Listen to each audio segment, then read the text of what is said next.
Like பெண் சுதந்திரம், நம்மளோட சுதந்திரம், மாணவர்கள் சுதந்திரம்னு நிறைய பேசுறோம். இன்னமும் வந்து டெய்லி விமென்ஸ் டேக்கு மேடம் இத்தனை பேரை கூப்பிட்டு கொண்டாடுறாங்க. இன்னும் டெலிவரிக்கு அப்புறம் மேடம் சொன்ன மாதிரி 2வது குழந்தை ஒரு கேர்ள் பேபியா இருந்ததுன்னா நல்லா அப்படியே ஆர்வமா வாங்க டவலெல்லாம் வச்சுட்டு வெளியே வெயிட் பண்ணுவாங்க. பெண் குழந்தை அப்படின்னு ஒரு பிரைட்டா அந்த மாதிரி அப்படின்னு சுவிட்ச் போனோம் ஃபியூஸ் போன பல்பு மாதிரி ஆகிறது நான் பார்த்துட்டு தான் இருக்கேன், நிறைய பார்க்குறேன். அந்த எண்ணம் எப்போ மாறும்? அதாவது அந்த அந்த ஃபியூஸ் போன பல்பு வந்து தந்தைமார்களா இருந்தா பரவாயில்ல, என்ன சொல்றது, மாமியார்களா, அதுவும் அந்த ஃபியூஸ் போன பல்பு கொஞ்சம் ஒரு பெண் குஞ்சியா பார்க்கறதுனால எனக்கு ரொம்பவே வருத்தமா இருக்கு.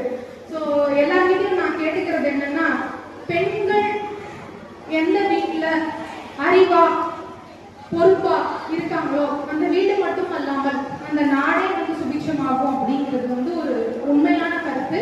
ஸோ 2 பெண்கள் வீட்டில் இருக்காங்க, குழந்தைகள் 2 பேருமே பெண்கள் தான் அப்படின்னு நினைச்சு வருத்தப்படுறவங்க தயவு செஞ்சு வருத்தப்படாதீங்க. எப்படி வந்து ஒரு பிக்சட் டெபாசிட்டோ அப்படிதான் வந்து பெண் குழந்தைகள். ஸோ என்னைக்குனாலும் வந்து கைவிட மாட்டாங்க அப்படிங்கிறது என்னோட தாழ்மையான கருத்து. இன்னொரு விஷயம் என்ன நான் சொல்லணும் அப்படின்னா, என்ன சுதந்திரம் இன்னும் கூட வந்து ஒரு ஒரு பெண்ணுக்கு டெலிவரி ஆகுது. நான் என்னோட ஆஸ்பெக்டை வச்சு தான் பேசுறேன். ரொம்பவே வீக்கா இருப்பாங்க, அந்த செகண்ட் டெலிவரிக்கு அப்புறம் வீக்கா இருப்பாங்க. சரிப்பா, இப்போ நான் கவர்மெண்டே சொல்லியிருக்கு, நாம் இருவர் நமக்கு ஒருவர் ஆயிடுச்சு, இப்போ நீங்க நாம் இருவர் நமக்கு இருவருன்னு பண்ணிட்டீங்க, ஸோ அதனால நீங்க குடும்ப கட்டுப்பாடு பண்ணிக்கோங்க அப்படின்னு நம்ம கேட்டோம்னா, என்னதான் படிச்ச பெண்களா இருந்தாலும் படிக்காத பெண்களா இருந்தாலும் அடுத்த செகண்ட் நம்ம சொல்றது கணவரை கேட்டுக்கோங்க, உன்னோட கருத்து என்ன? ஸோ ஒரு பெண்ணுக்கும் அவங்களோட தனிப்பட்ட கருத்துரிமை வேணும், அதாவது யோசிக்கிற தன்மை வேணும் அப்படிங்கிறத நான் எல்லார்கிட்டையும் கேட்டுக்கிறேன். இங்க இருக்கிற தாய்மார்கள்கிட்ட மெயினாக கேட்டுக்கிறேன். நீங்க வந்து உங்களோட முடிவு தான், நான் சொல்றதுதான் கரெக்ட் அப்படின்னு நீங்க நினைக்கணும்னு நான் சொல்லலை. ஆனா ஒரு விஷயம் நான் பண்ண போறேன் அப்படிங்கிறது உங்களுக்கு முதல்ல தெளிவு வேணும். ஸோ அதை வந்து நம்ம மற்றவங்கள்கிட்ட, நம்ம அப்பா கிட்டையோ அம்மா கிட்டையோ கணவர்கிட்டையோ மாமியார் கிட்டையோ எப்படி அதை எடுத்து சொல்லி அவங்களுக்கு புரிய வச்சு நமக்கு வேணுங்கிறத நமக்கு அவங்களுக்கு புரிய வைக்கணுங்கிறத நம்ம யாரும் ட்ரை பண்றதே இல்லை. எத்தனை பேர் ட்ரை பண்றீங்க? ஒரு கை கூட தூக்கல. நான் ஒன்றும் இருக்கிற சிங்க பெண்களை பத்தி கேட்கவே இல்லை. நான் தான் அப்படிதான் லிஸ்ட், நாங்க சொல்றதுதான் இப்படிதாங்க அப்படின்னா அதை எப்படி அவங்களுக்கு புரிய வைக்கணுமோ, நாங்களுமே வந்து ரொம்ப அப்படியே வீட்டுல சண்டை போட்டுட்டு எதிர்த்துக்கிட்டு நான் அப்படிதான் போவேன் அப்படின்னு போற டைம் கிடையாது. இங்க இருக்கிற எல்லாருமே, நான் எனக்கு தெரிஞ்சு எல்லாருமே அப்படிதான். அதாவது ஒரு எண்ணம் வரணும், அதுல தெளிவு இருக்கணும், அதை பண்ணா நல்லது, உங்களோட மனசாட்சிக்கு தகுந்த மாதிரி அது வந்து ஆமா நான் பண்றது சரியான விஷயம் அப்படிங்கிற தெளிவு இருக்கணும். அதை அப்பா அம்மா கிட்டையோ யார்கிட்ட நம்ம கேட்கணுமோ அவங்க கிட்ட எடுத்து சொல்லி புரிய வச்சு நமக்கு வேணுங்கிறத நடத்திக்கணுங்கிறத ரொம்ப ஸ்ட்ராங்கா இருங்க எல்லாருமே. அடுத்தது அழகை பத்தி பேசணும் எல்லாருமே. இன்னும் கூட என் ஃப்ரெண்ட்ஸ் நாங்கெல்லாம் மீட் பண்ணோம்னா எனக்கு 2 குழந்தை பிறந்துச்சு, இன்னும் நம்ம மூஞ்செல்லாம் மேக்கப் போட்டு மையெல்லாம் போட்டு செஞ்சுட்டு இருக்கியா அப்படின்னு எனக்கு திட்டுவாங்க. அப்ப நான் கேட்பேன், நான் எனக்காக என்னை அழகப்படுத்திக்கிறேன், யாரும் என்னை பார்த்து அப்ரிஷியேட் பண்ணணுங்கிறதுக்காக நான் பண்றது இல்லை. ஸோ ஒரு பெண்ணும் கண்ணாடி முன்னாடி டேரா நம்ம பார்க்கும்போது அழுது கொஞ்சம் பார்க்கும்போது நாக்கே ஒரு மாதிரி டல்ல. அதனால நீங்க நல்லா ட்ரெஸ் பண்ணுங்க, அழகா இருங்க, உங்களுக்கு நீங்க அழகா தெரியுங்க, வெளித்தோட மட்டுமல்ல அந்த கான்ஃபிடன்ஸ் வரும்போது உங்களுக்கு அந்த எண்ணங்கள் மனசுல உள்ள எண்ணங்களும் வந்து கான்ஃபிடென்ட்டா மாறும், உங்களால் நிறைய சாதிக்க முடியுங்கிற எண்ணம் வரும் அப்படிங்கிறது என்னோட அடிப்படை நம்பிக்கை.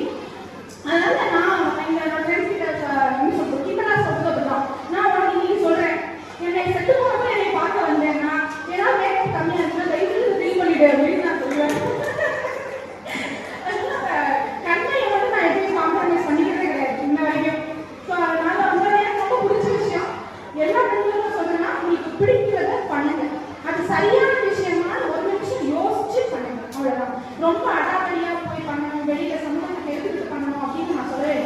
எப்பயுமே நம்ம எல்லாரையும் சார்ந்தவர்கள், பெண்களோட தன்மையை எல்லாரையும் அணைச்சு கொண்டு போகுது. ஸோ அதனால எல்லாரையும் சேர்த்து வச்சு யோசிச்சு நமக்கு விருப்பமானது அழகானதை மறந்துடாம கட்டாயம் வந்து அது எல்லாத்தையும் நம்ம படிக்கணும். எத்தனை தாய்மார்கள் வந்து எல்லாரும் குழந்தைங்களா நீங்களாம் சொல்லுங்க பார்க்கலாம், எல்லாம் மம்மி வந்து டெய்லி வந்து சாப்பிட்டியாப்பா கேட்குறாங்களா, போனியாப்பா படிச்சியாப்பா கேட்குறாங்களா, வந்து தூங்குனியா, என்ன செஞ்சீங்க காலையில இருந்து சாயந்தரம் வரைக்கும் கேட்குறாங்களா, அப்பா கேட்குறாங்களா, அவங்களை கேட்குறாங்களா, என்ன சாப்பிட்டீங்க காலையில என்ன நடந்துச்சு எல்லாம் கேட்குறாங்களா, அண்ணன் தம்பி யாரா இருந்தாலும் உங்களை விசாரிக்கிறாங்க.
குழம்புறதை விட்டுட்டு நமக்கு நம்மளோட உதவி நம்ம தான் நம்ம கடைசி வரைக்கும் நம்ம தான் நம்மளை பார்த்துக்க போறோங்கிற எண்ணத்தை தயவு செஞ்சு பெண்கள் வளர்த்துக்கோங்க. குட்டி பசங்க அவங்க அம்மாவை நீங்க தான் பார்க்கணும், நீங்க தான் வந்து கேட்கணும். அதனால வீட்டுல பெண்கள் பெண் குழந்தைகளுக்கு வீடு வந்து பார்த்துக்கிறதும் சமைக்கிறதும் தன்னால வந்துடும். ஏன்னா உங்களை பார்த்து அவங்க கத்துக்குவாங்க. அவங்களுக்கு அரசியல் சொல்லி கொடுங்க, ஃபைனான்ஸ் சொல்லிட்டாங்க சரிங்களா. பெண் குழந்தைகளுக்கு ஆண் குழந்தைகளுக்கு வீட்டுல ஆண் குழந்தைகள் வச்சிருக்கிற ஒரு தாய்மாரும் தயவு செஞ்சு அவங்கள உட்கார வச்சுட்டு பாப்பா நீ வந்து அவங்க கட்டெடுத்துட்டு போ, இந்த பழக்கம் வேண்டவே வேண்டாம். வீட்டுல இருக்கிற பழக்கத்தில இருந்து தான் வெளியே இருக்கிற பழக்கம் வரும். நீங்க என்ன விதைக்கிறீங்களோ அதுதான் வளரும். ஸோ அதனால வீட்டுல இருக்கிற பெண்களை மதிக்க சொல்லிட்டாங்க. அவங்க வேலைகளை அவங்களுக்கு பழக்கி கொடுங்க. ஆண்களுக்கு வெளியில போறதும் அரசியலும் ஃப்ரெண்ட்ஸ் கூட இதெல்லாம் இயல்பா வந்துடும், வீட்டு வேலைகள் வராது. அதனால ஆண் குழந்தைகளுக்கு வீட்டு வேலையும் பெண் குழந்தைகளுக்கு வெளி உலகத்தையும் தயவு செஞ்சு கற்றுக் கொடுங்கிறது என்னோட தீர்மானமான கருத்து. வாய்ப்படுத்துறமை